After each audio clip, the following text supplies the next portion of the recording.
नबी अकरम सल्लल्लाहु अलैहि वसल्लम ने अपनी ज़िंदगी में 11 शादियाँ की और बैक वक्त आपके निकाह में 9 अज़वाज मौजूद रही। 2 बीवियाँ आपके सामने ही फौत हो गई, एक खुदैजा बिन्त खुवैलद और दूसरी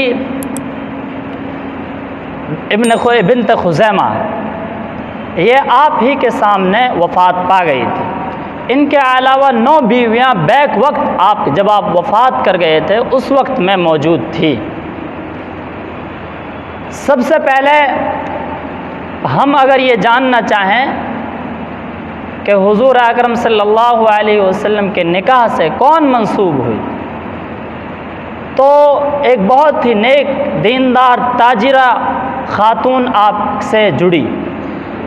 आपकी उम्र उस वक्त में कुल 25 साल थी और आप जानते हैं कि नबी अकरम सल्लल्लाहु अलैहि वसल्लम यतामत का साया अपने साथ लेकर चल रहे थे। आप यतीम थे, लिहाजा आपकी शादी आपकी नेकी और दीनदारी की वजह से हुई। हज़रत खुदैजा ने अपना एक तिजारती काफ़िला भेजा, उसके साथ हुजूर तशरीफ़ ले गए तो आपने उसकी बरकतें महसूस की। हज़रत खुदैजा के शौहर का इंतकाल हो गया था तो इनको निकाह भेजा गया, जो निकाह उन्होंने कबूल कर लिया।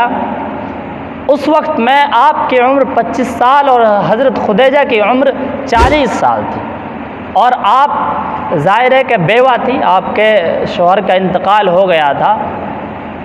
और ये जो शादी थी, ये निकाह जो था पूरे 25 साल चला, यानी नबी अकरम सल्लल्लाहु अलैहि वसल्लम की उम्र 50 साल हो गई और हज़रत खुदैजा की उम्र 65 साल हुई और 65 साल में आप इंतकाल कर गई।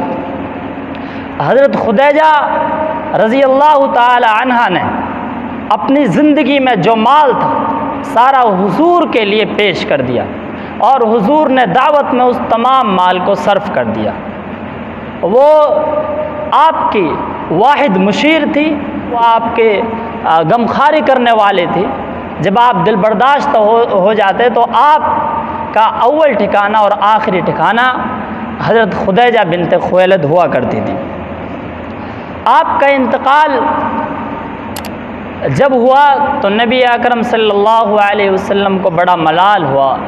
उस साल आपने उस साल को गम का, रंज का साल ही करार दे दिया। हुजूर ने जिस साल हज़रत खुदैजा का इंतकाल हुआ उस साल को रंज व मलाल और गम का साल करार दिया है, आमुल हुज़्न का नाम उसको दिया है। जिस साल हज़रत खुदैजा का इंतकाल हुआ, हज़रत खुदैजा को ये शर्फ़ हासिल है कि वो मकाम हुजून पर उनको दफन किया गया और ख़ुद नबी अकरम सल्लल्लाहु अलैहि वसल्लम ने अपने दस्त मुबारक से उनको लहद में उतारा।